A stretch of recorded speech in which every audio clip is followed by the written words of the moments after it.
Queridos, eu queria, neste momento, falar sobre compreendendo o papel da família na formação da identidade sexual.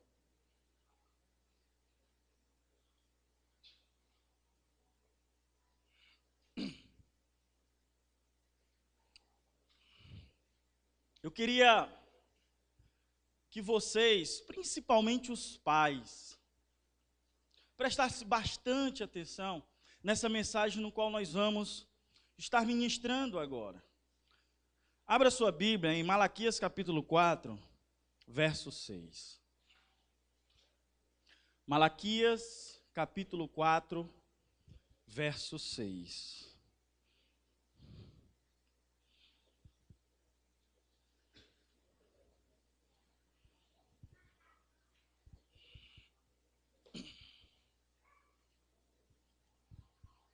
Diz assim: e converterá o coração dos pais aos filhos, e o coração dos filhos a seus pais, para que eu não venha e fira a terra com maldição. Senhor Jesus, nós, nesse momento, colocamos a nossa vida diante do Senhor. Nós pedimos que o Senhor possa mesmo, Deus, estar preparando, Senhor, o coração dos teus filhos para receber essa palavra sobre paternidade, essa palavra sobre família, que esse ambiente continue um ambiente paterno, que o Senhor possa mesmo, Senhor, fazer um mover nesta manhã. Olha para cada um que aqui está, e nessa manhã nós chamamos a existência da tua paternidade sobre a vida de todos que aqui estão. Nós damos uma voz de comando, que todo espírito de orfandade, de bastardia, bata em retirada e vá para o local aonde o Senhor Jesus determinar. Ser conosco, Espírito Santo, ser conosco. Nós pedimos a total dependência do Senhor nesse momento. É o que eu te peço, Pai, te agradeço em nome de Jesus. Queridos, veja bem que nós acabamos de ler um versículo. Esse versículo é o último versículo do Antigo Testamento. Esse versículo que nós acabamos de ler é Deus sinalizando para a sua nação. É Deus pedindo para as famílias da sua nação, uma união, uma unidade. Veja bem que esse versículo do Último Testamento, a última fala de Deus, acaba nesse versículo no Último Testamento. E há um período de silêncio, no qual o Senhor silenciou. Veja bem que no Antigo Testamento, a última fala de Deus está em Malaquias capítulo 4, verso 6. E ele passa anos para falar novamente com o povo. E veja bem que Deus pede aqui uma conversão do coração dos filhos ao coração dos pais. Será que Deus já sabia dessa disfunção que hoje nós estamos enfrentando? Sim, Deus sabia, sim. Deus sabia o que nós, na terra, como família, iríamos enfrentar. Mas só que veja bem que Deus, ele acaba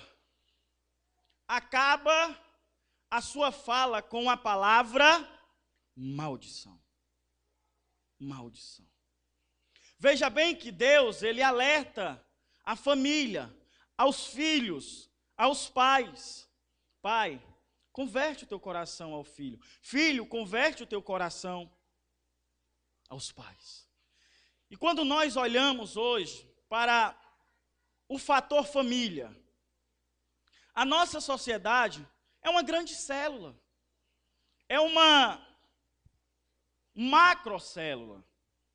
Só, queridos, que assim como está a nossa sociedade está as famílias. A sociedade é um reflexo das famílias, as microcélulas.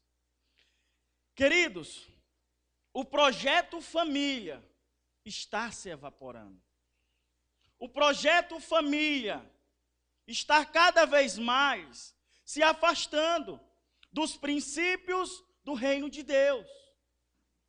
Tem famílias que você vê totalmente papéis invertidos. Tem famílias que você vê um filho rebelde. Você vê uma mãe que está exercendo o sacerdócio do marido. Papéis invertidos. O projeto família, na nossa geração, está se evaporando. Só, queridos, que nós somos responsáveis pela próxima geração. Nós, como família, nós somos responsáveis para passar um cajado de responsabilidade e não irresponsabilidade. A família é o calcanhar de Aquiles de uma pessoa. É na família onde a criança vai estabelecer os seus fundamentos. É na família onde a criança vai receber as primeiras palavras proféticas. É na família que as crianças têm o primeiro contato com a figura de autoridade, que é o seu pai e a sua mãe. Mas quando nós olhamos hoje para esse fator família, nós estamos perdendo, nós estamos totalmente se desconectando com os princípios de Deus. O que Deus fala nesse versículo de Malaquias capítulo 4, verso 6, eu nem digo o que Deus fala, mas eu digo o que Deus grita para a nação. É uma conversão. É uma conversão. Queridos, uma maldição estabelecida numa geração, ela só acaba quando houver uma reconciliação. Uma reconciliação. E tem muitos filhos que precisam se reconciliar com seus pais. Como também tem muitos pais que precisam se reconciliar com seus filhos. Veja bem que hoje, o que está acontecendo na nossa sociedade? Uma sociedade totalmente ativista. Uma sociedade que luta pelos seus próprios bens, prazeres. Uma sociedade que luta pelo um crescimento financeiro. Pessoas que estão dia após dia lutando para ser melhor do que as outras. Mas, queridos, o que eu quero falar com vocês nesse momento é que a família que o Senhor Deus estabeleceu nessa terra foi uma família funcional, uma família de princípios, uma família de valores. E tem famílias que só tem um nome, que é família. Mas, na prática, não é uma família. E hoje, existem dois tipos de famílias: a funcional e a disfuncional. Veja bem que o Senhor, Ele sempre se importou em constituir famílias. Gênesis capítulo 12, você vê Deus falando com Abraão. Você vê Deus abençoando Abraão. Você vê Deus falando que bendito será todas as famílias da terra. E o interessante é que no Antigo Testamento, Deus encerra a sua fala se preocupando com a família. O interessante é que no Antigo Testamento, Deus encerra a sua fala falando de pais, filhos, mas também Deus fala do juízo, da maldição. E tem muitos filhos que ainda estão debaixo de um jugo de maldição. Tem muitos filhos que ainda estão na rebeldia. E veja bem que Êxodo, capítulo 20, verso 12, diz assim: honra teu pai e tua mãe, para que os teus dias na terra se prolonguem. É um mandamento de promessa. É um mandamento de promessa. Mandamento é mandamento. E veja bem que hoje nós estamos perdendo muitos jovens. Pelo menos em Fortaleza, onde eu moro, o índice de morte por parte dos jovens nessa área do criminalismo é muito forte. Todo dia morre jovens em Fortaleza, assassinado. Todos os dias. Então, quando um filho está na rebeldia contra os seus pais, ele está invocando um espírito de morte. Um espírito de morte está perseguindo aquele filho. E aquele filho que está na rebeldia contra os pais não sabe que está sendo perseguido por um espírito de morte. E tem muitos filhos morrendo cedo, porque não obedecem este mandamento. Tem muitos filhos que os pais estão enterrando. É para ser o contrário. É os filhos que têm que enterrar os pais. Mas só que inverteram. Família disfuncional. Veja bem nesse diagrama aí. É uma equipe desunida, aonde cada um é por si. Aqui é uma família no qual não prega os princípios e valores do reino de Deus. É uma família totalmente desordenada. Veja bem que essa família disfuncional não tem respeito um pelos outros. Os irmãos não têm respeito um para com os outros. Os pais também não têm respeito para com os filhos. Os filhos não têm respeito para com os pais. É nessa família que se instala a rebeldia. É nessa família que o espírito de morte ronda. É nessa família que Satanás ciranda. É cheia de segredos. Filhos que têm segredo para com os pais. Os pais têm segredo para com os filhos. Não é uma família transparente. Não tem aquela unidade de compartilhamento familiar. Os filhos não compartilham com os seus pais. São individuais. É uma família cheia de traumas. É uma família sem identidade. É uma família de abuso. Veja bem que a família de Jacó foi uma família disfuncional. Veja bem, queridos, que Jacó, ele amava José. José era o preferido. E os outros irmãos se sentiam rejeitados.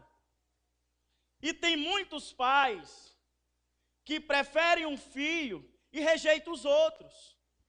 Quantos filhos aqui, que tem uma família, que viveu e morou numa família grande, já se sentiu rejeitado pelos seus pais? Ah, o pai só prefere fulano de tal.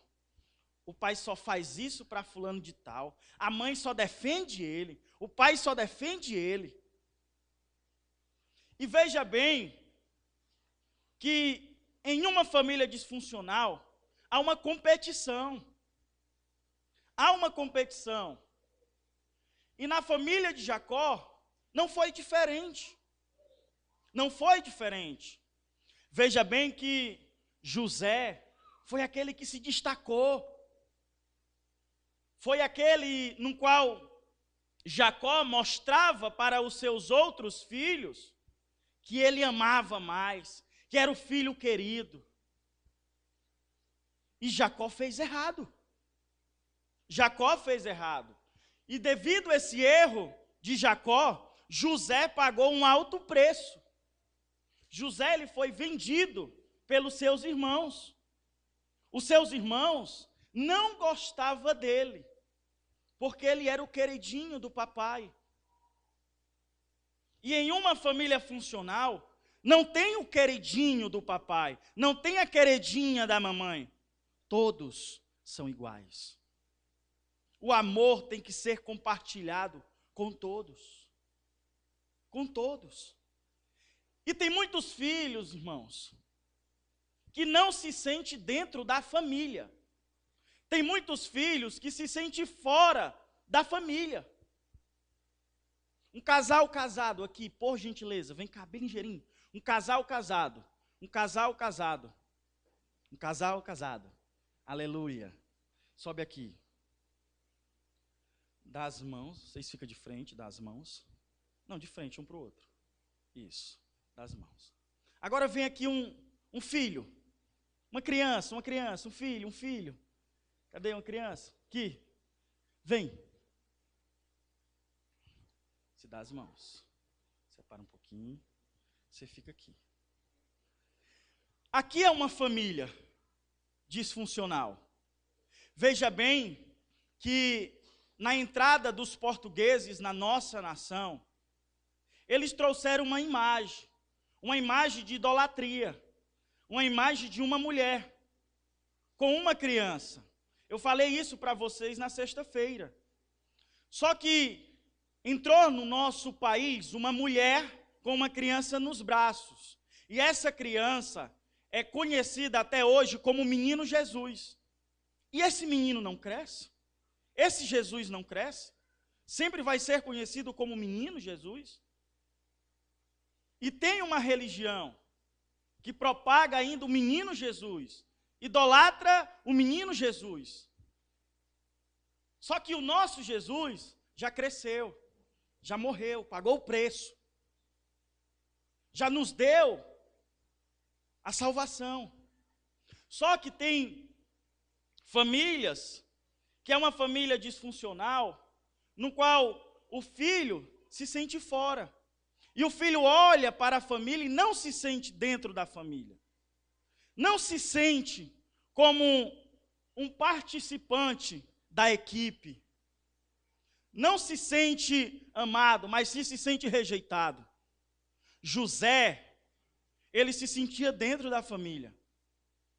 Porque ele recebia a afirmação do pai.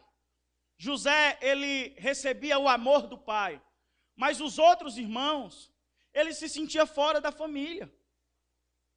Os outros irmãos queriam entrar, mas não dava para eles entrar.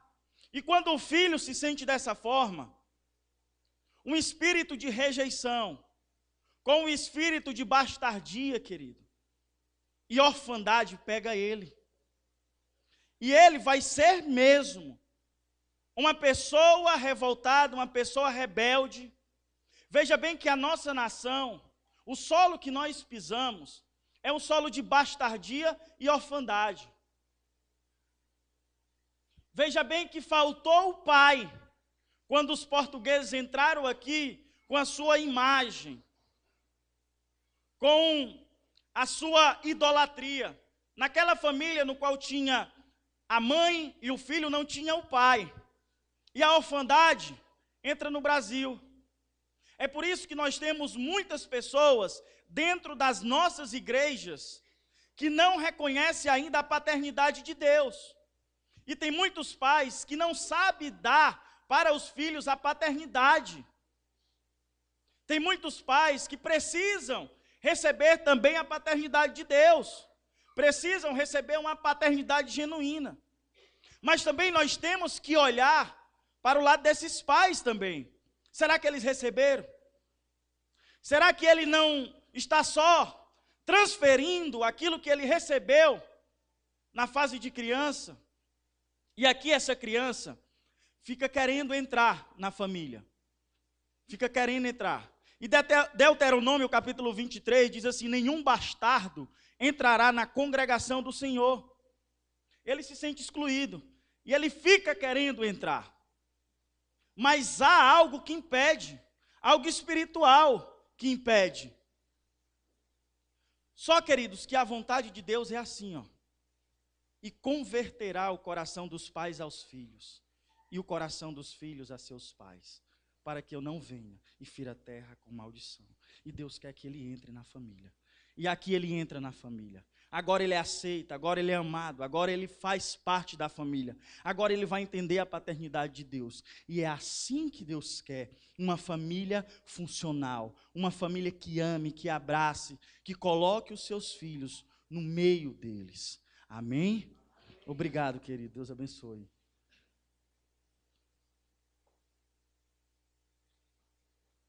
Agora eu quero falar sobre a família funcional.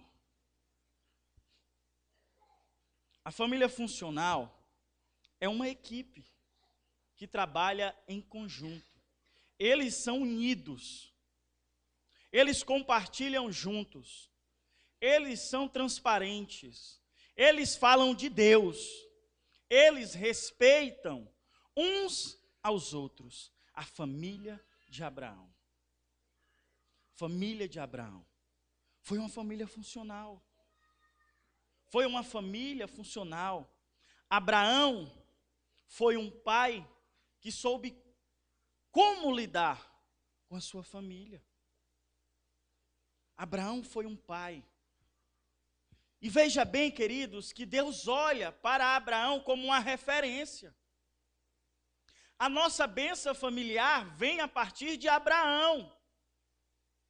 A nossa bênção familiar vem a partir de Abraão. Bendito será todas as famílias da terra.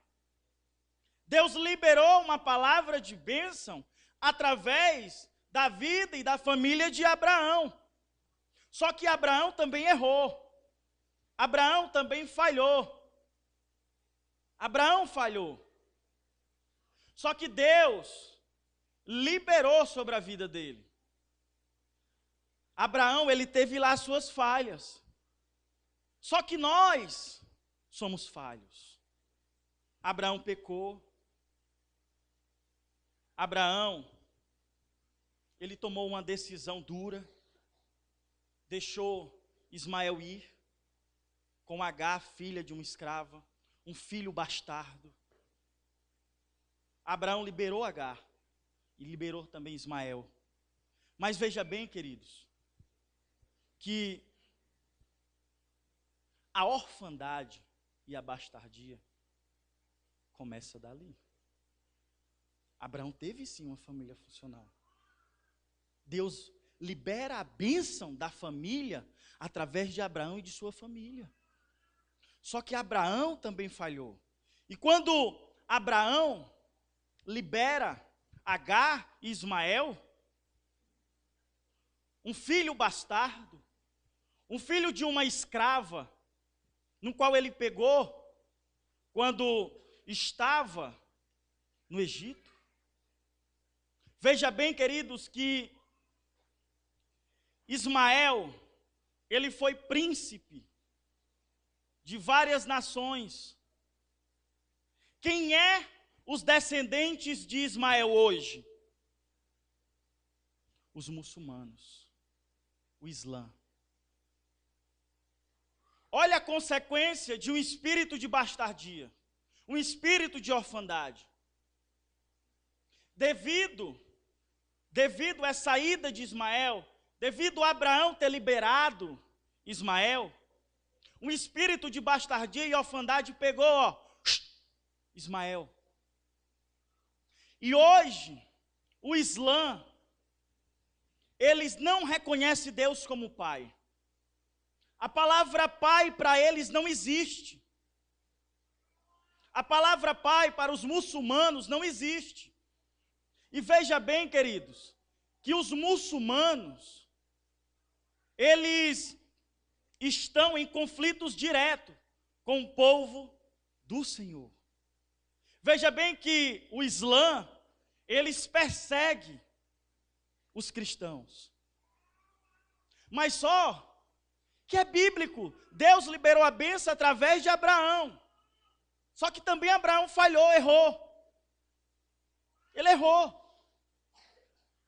Mas veja bem que de Abraão não veio só uma bênção, mas várias bênçãos.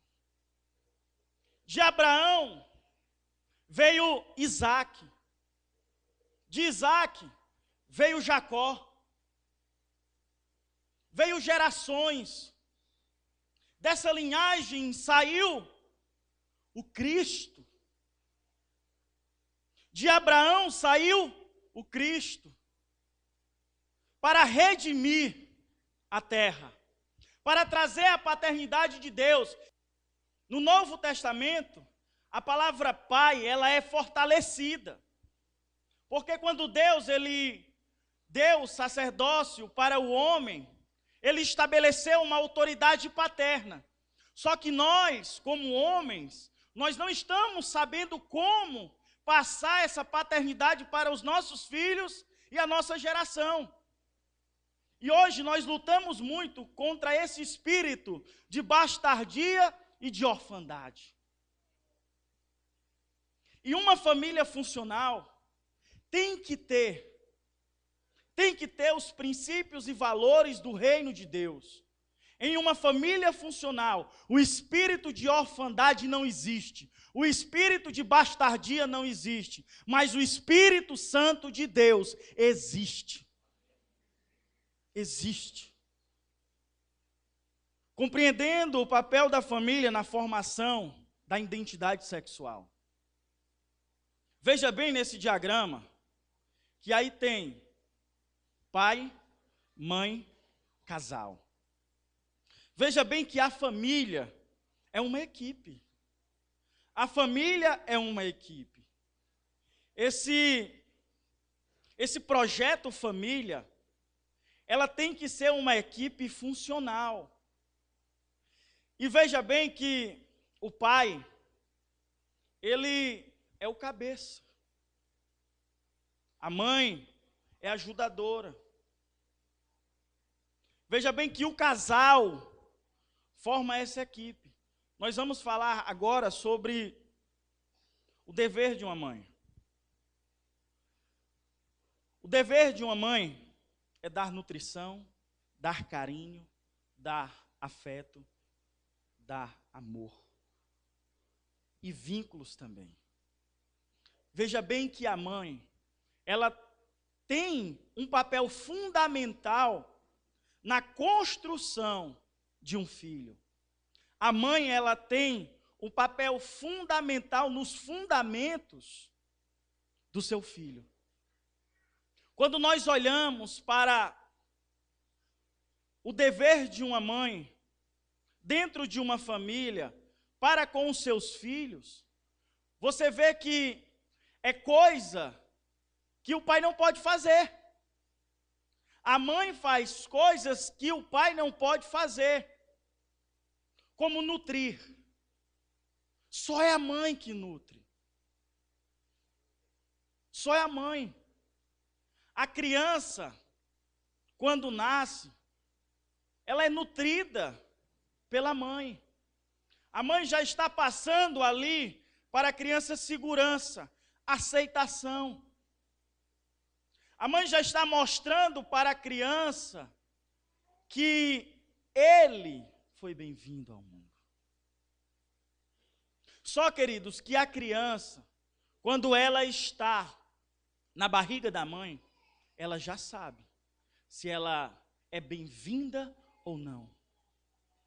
Tem muitos pais que rejeitaram as suas crianças no ventre. E quando as crianças nascem, já nascem com esse senso de rejeição. A criança já nasce sabendo que ela não foi bem-vinda, que ela não é bem-vinda ao mundo. A rejeição, há um espírito de rejeição que pega essa criança. Carinho. A mãe é aquela mulher carinhosa. Veja bem que há uma diferença muito grande de um carinho de uma mãe para com o pai. A mãe, quando ela pega uma criança, ela pega assim, ó, da forma que aquela mãe está com aquela criança. Ela pega assim, traz a criança para o peito, traz a criança para nutrir, traz a criança para perto. Já o pai, quando pega a criança, o pai pega pelo braço, levanta. Mas quando o pai levanta, o pai está dizendo, mostrando a criança para o mundo: ó filho, seja bem-vindo. É diferente a pegada. É diferente. Veja bem que há uma diferença. Afeto. O afeto é importante. A mãe tem que ter afeto. E tem mães que falam assim: ah, eu não recebi isso dos meus pais, por isso que eu sou dura com os meus filhos. Ah, eu não tive isso dos meus pais. Mas se você não teve isso dos seus pais, você tem um Pai Celestial agora que pode lhe dar tudo. É só você entender que o amor de Deus é incomparável e insubstituível. O amor paterno de Deus é só dele mesmo. Queridos, Satanás é o pai da orfandade, mas Deus é o pai dos órfãos. Dos órfãos. É incrível. Deus tem um cuidado tão grande com os órfãos. Deus, ele pede para nós termos o cuidado com os órfãos, com as viúvas, aquele carinho, porque Deus sabe o que uma rejeição pode fazer, o que uma rejeição de um pai, de uma mãe pode fazer. A mãe também dá amor. Só que tem filho que nunca recebeu o amor de uma mãe. Tem filho que foi criado sem a mãe. Tem filho que não sabe nem o que é um peito. Não sabe. E aí, queridos, dentro dele é construído algo. Dentro daquela criança é construído algo. Isso aqui, se uma mãe não der isso que nós acabamos de falar, nutrição, carinho, afeto, amor, vínculos, há um vazio dentro daquela criança. Aquela criança, quando crescer, vai querer suprir aquela necessidade. Vai querer suprir. A mãe também é responsável para gerar vínculos entre o pai e o filho. Quando está naquela confusão entre pai e filho, aquela discussão, a mãe é aquela estrategista. A mãe é aquela que pensa: Senhor, meu esposo está intrigado com o meu filho, e o meu filho com ele, o que é que eu vou fazer? Aí o Senhor diz: mãezinha, o que é que teu esposo gosta? O que é que teu filho gosta? Um bolo de chocolate. Faz um bolo e chama os dois para comer na mesa. E ali você vai gerar vínculo, cria uma estratégia, e a mãe faz um bolo. Porque, queridos, tem coisa que é só as mulheres que sabem fazer, viu? Só as mulheres. E aí a mãe, ela está se preocupando com os vínculos. A perca de vínculos familiares já se instalou ali. Tem muitas famílias que estão vivendo isso, perca de vínculos familiares. Não tem mais vínculos. O pai não tem vínculo com o filho não tem vínculo com o pai, não tem vínculo com a mãe. Só que a mãe é estrategista.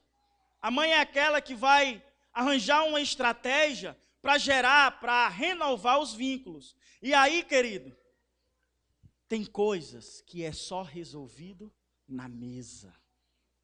Tem coisas que é só resolvido na mesa. Só que tem mesa na casa de muitas pessoas que só serve para enfeite. Só serve para colocar um jarro lá e pronto. Aí na hora do almoço, a mãe diz assim: ei, equipe, família, o almoço está na mesa. Aí o filho vai lá, pega o prato e volta para dentro do quarto. Aí o pai vai lá, almoço na hora do Globo Esporte, vamos lá para o Globo Esporte, ele vai para frente da televisão. Aí a mãe fica só, fica almoçando sozinho na mesa. E é na mesa aonde constitui os vínculos. Queridos, dentro do tabernáculo do Senhor no Antigo Testamento tinha uma mesa. A mesa tem uma importância fundamental, só que muitas famílias não estão usando mais a mesa. Estão usando a sala, estão usando o quarto. E os vínculos familiares não existem mais. Aí o filho almoça, termina, coloca o prato lá para a mãe lavar, volta lá para o quarto, vai para a internet, Facebook, se tranca no quarto dele, e aí só passa pelo pai para ir para a escola, para ir para a faculdade, não tem mais vínculos nenhum, os vínculos já se foram, o pai é do mesmo jeito, e não usam a mesa é lugar de compartilhar, de conversar, de olhar um nos olhos dos outros. É na mesa, querido, aonde está o vínculo familiar. É na mesa. E tem filhos que quando o pai diz assim: ô menino, no Ceará a gente chama assim, ô menino, fica na mesa. Não, pai, eu vou lá para o quarto, vou assistir televisão, vou comer na sala. E aí o pai deixa. E os vínculos vão se perdendo. O WhatsApp toma conta do pai, o Face toma conta do pai, a internet toma conta do pai. Substitui. E aí, vão trabalhar a compensação. O que é que eu faço para compensar aquilo que eu perdi? E aí, queridos, os filhos também são totalmente dominados pela internet, Face, WhatsApp. Veja bem que João, Evangelho de João, capítulo 5, Jesus diz assim: o filho só faz aquilo que vê o pai fazer. Tem muitos pais que precisam voltar aos princípios. Tem muitos pais.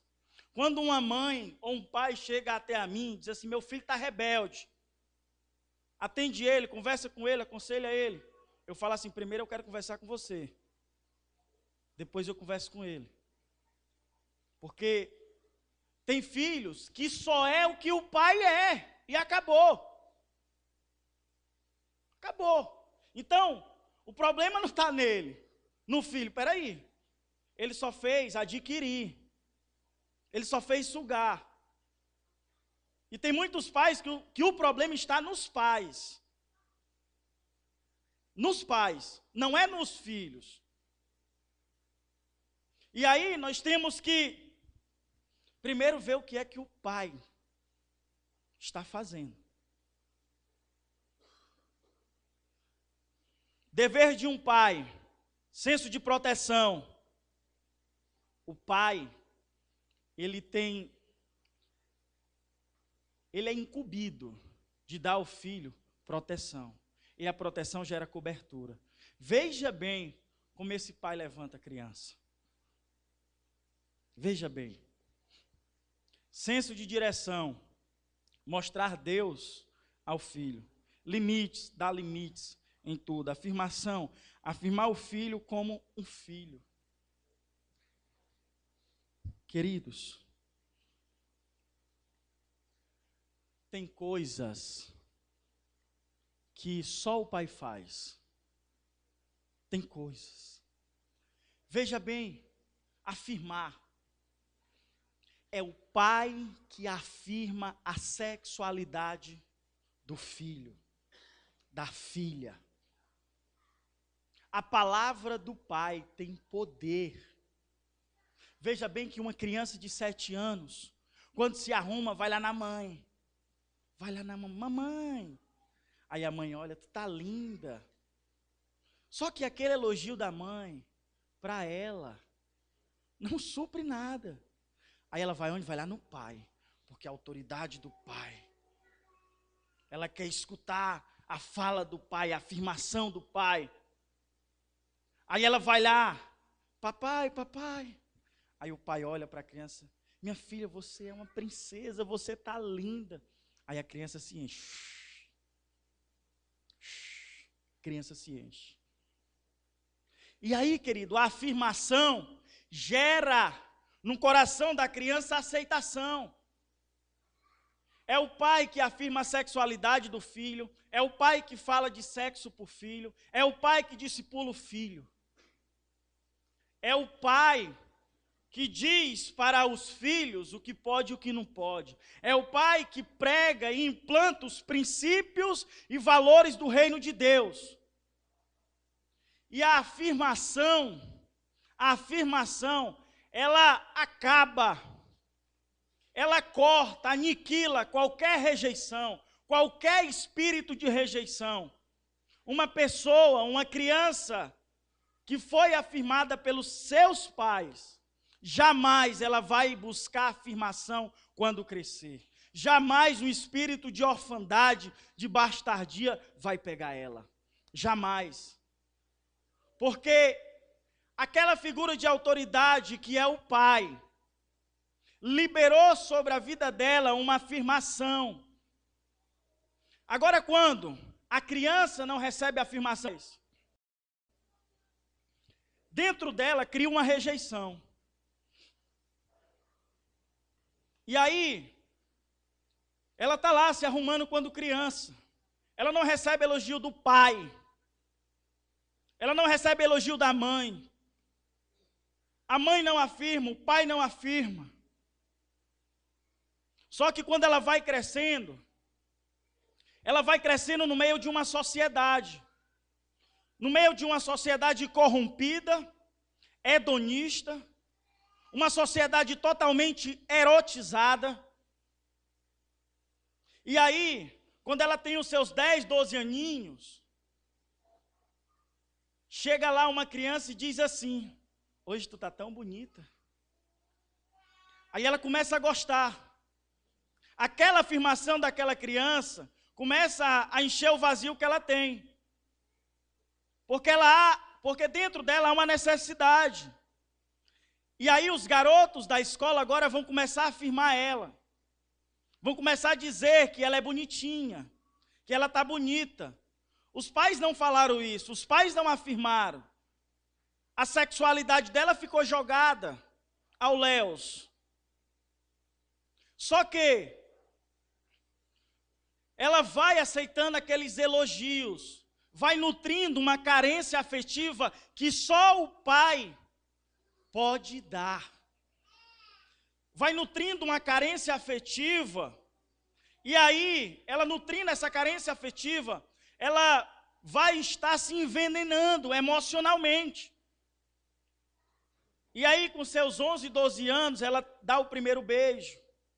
11, 12 anos, já tem a sua primeira relação sexual. Logo, logo engravida. Logo, logo. Por quê? Porque ela se criou com uma carência afetiva que só o pai Só o pai pode acabar com isso. Só a afirmação do pai. Só o amor do pai. E tem pessoas, tem filhos que nunca escutaram do pai essa afirmação. Muitos entram na prática do homossexualismo e do lesbianismo porque o pai nunca afirmou a sua sexualidade. Porque o pai nunca discipulou. Criar é totalmente discipular. Criar é eu dar para os meus filhos a necessidade básica. Mas discipular é eu investir tempo na vida dos meus filhos. Gastar tempo. Perguntar sobre a vida deles, a vida sexuais que eles estão tendo, que está gerando na vida dele. Perguntar sobre a sexualidade. Falar de sexo. Falar de sexo. E aí os pais estão se silenciando. Não, falar de sexo para criança. Falar de sexualidade. Não, eu não posso fazer isso. Eu não posso. E aí, se o pai não fala, se a mãe não fala, o mundo vai falar. As crianças da escola vão falar. A televisão vai falar. Tem filhos que não tiveram a proteção do pai, que não tiveram a direção do pai. E quando o filho não recebe a direção do pai, quando cresce, fica totalmente perdido. Você conhece aquelas pessoas que quando termina o seu ensino fundamental falam assim? Eu não sei o que é que eu vou fazer agora, não sei se eu faço faculdade para medicina, direito, veterinário. Não sei se eu vou, não sei se eu vou para lá, não sei. Aquela pessoa que só vive no achismo, eu acho isso, eu acho aquilo. Será que é verdade? Não, vou fazer isso, não, vou fazer aquilo. Dúvida. A direção gera em uma pessoa a certeza. E é o pai que dá. Limites, é o pai que dá. Tem crianças de 5, 6 anos que os pais chegam para ela, filho, quer comer o que hoje? Quer ir para onde? E a criança vai crescendo, entendendo que ela tem autoridade, que tudo pode. E a criança coloca dentro de si que ela já tem poder sobre os pais. E lá na frente vai ser um grande manipulador. Sabe por quê? Porque o pai não deu limites. E nós temos sim que dar limites aos nossos filhos. Nós temos que aplicar a vara quando for necessário. Ensina uma criança a lei da vara. E você vai gerar limites. A casa e o lar. Em casa, os filhos não comem na mesa. No lar, os filhos comem na mesa. Na casa, há conflitos. No lar, há paz. Há uma diferença de casa e lar. Tem pessoas que têm um lar. O lar gera paz, unidade, tranquilidade. Tem pessoas que só têm uma casa, só estrutura. É uma família disfuncional. Traumas familiares. Separação dos pais, briga dos pais, abuso sexual, verbal, físico ou espiritual, imoralidade na família, falta de perdão aos pais, morte dos pais ou dos irmãos. Tem pessoas, queridos, que ainda está preso em algum trauma no qual foi gerado lá atrás pelos pais. E aí, são pontos no qual leva uma pessoa a um trauma. E tem pessoas que precisam sair desse trauma familiar. A palavra tem poder. Palavras de maldições, praguejamento.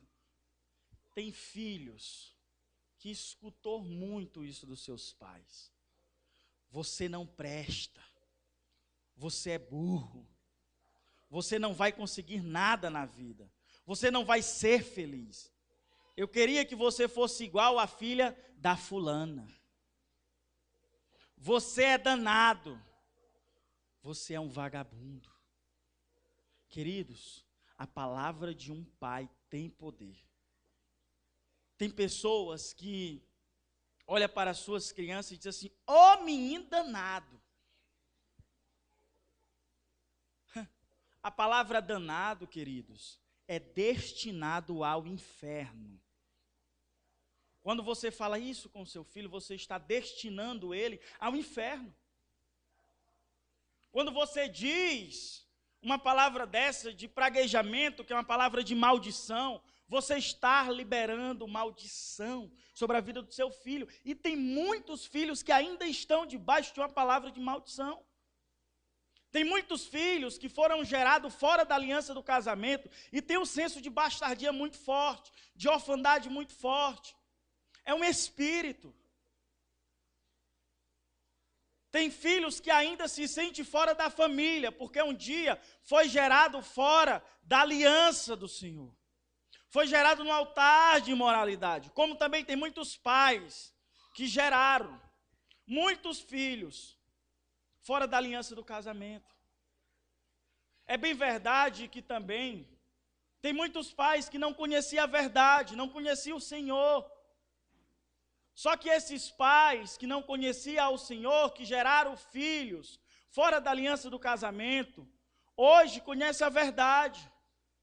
E tem muitos filhos que estão debaixo de uma influência, de um espírito de bastardia e orfandade, porque foram gerados fora da aliança do casamento. E esses pais precisam fazer o caminho de volta.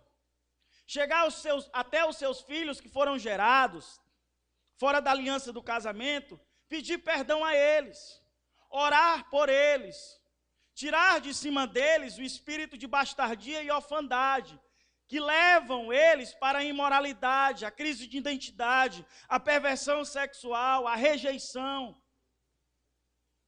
Tem que orar por eles e colocar eles no altar santo do Senhor.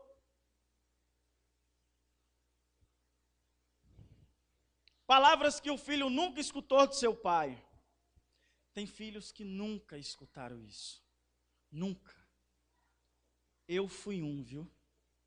Eu fui um que nunca escutei do meu pai.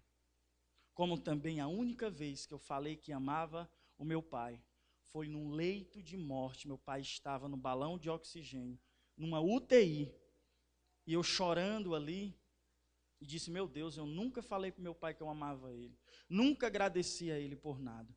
E ali meu pai no balão de oxigênio, eu chorava e agradecia ao meu pai, pedia perdão ao meu pai. Ali eu estava me reconciliando com ele, me convertendo a ele. E tem filhos que têm a oportunidade de converter o seu coração ao seu pai. Como também tem filhos que nunca escutou: filho, eu te amo. Você é a princesinha do papai. Você é o homem do papai. Quando um pai fala isso para a criança se enche. Você vai vencer na vida, você é inteligente, você é o melhor filho, eu me orgulho de você. Você vai ser um grande pai de família. Tem filhos que nunca escutaram isso. E tem filhos que hoje precisam escutar isso de Deus.